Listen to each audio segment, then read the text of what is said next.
Satu, TPA Suwung tetap dibuka tanpa pembatasan buangan sampah dengan tetap melakukan revitalisasi sampai fasilitas pengelolaan sampah menjadi energi listrik special beroperasi. Karena ini yang biang keroknya.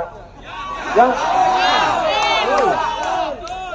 dua, memohon kepada Presiden Republik Indonesia berkenan turun tangan untuk menyelesaikan polemik sampah di Bali.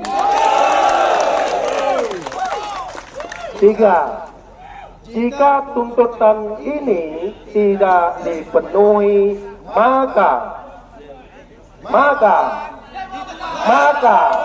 kami akan mogok massal mengangkut sampah.